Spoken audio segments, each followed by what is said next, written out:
ঝিনাইদহের কালীগঞ্জে পূর্বাশা পরিবহনের bus counter ভাঙচুর ও অগ্নিসংযোগের ঘটনায় আওয়ামী লীগের ৮৩ নেতাকর্মী নামে মামলা দায়ের করা হয়েছে। মামলায় অজ্ঞাত আসামি করা হয়েছে আরও ৮০ থেকে ৯০ জনকে।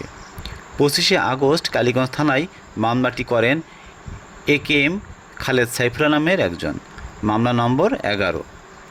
এই মামলায় আসামি করা হয়েছে সাবেক উপজেলা চেয়ারম্যান শিবলী নোমানী, সাবেক পৌরসভার মেয়র আশরাফুল আলম আশরাফ, মোস্তাফিজুর রহমান বিজু, সাবেক এমপি আনোয়ারুল আজিম আনারের ব্যক্তিগত সহকারী আব্দুর রৌফ, ছাত্রলীগের নেতা আনিসুর রহমান মিঠু মালিতা, সাবেক ইউপি চেয়ারম্যান ওহিদুজ্জামান অদু, রাজু আহমেদ রনি লস্কর, আবুল কালাম আজাদ, মহিদুল ইসলাম মন্টু, পৌর কাউন্সিলর মেহেদি হাসান সজল, ফিরোজ আহমেদ সেন্টু ও রুবেল হোসেন নামের ৮৩ জনকে আসামি করা হয়েছে।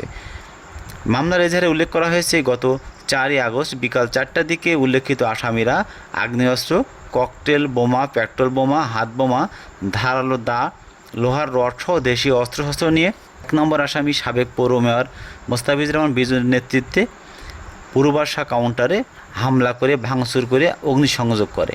কালীগঞ্জ থানার ওসি আবু আজিফ মামলার সত্যতা নিশ্চিত করে জানান, এখন তদন্তপূর্বক আইনগত ব্যবস্থা নেওয়ার জন্য কার্যক্রম চলছে।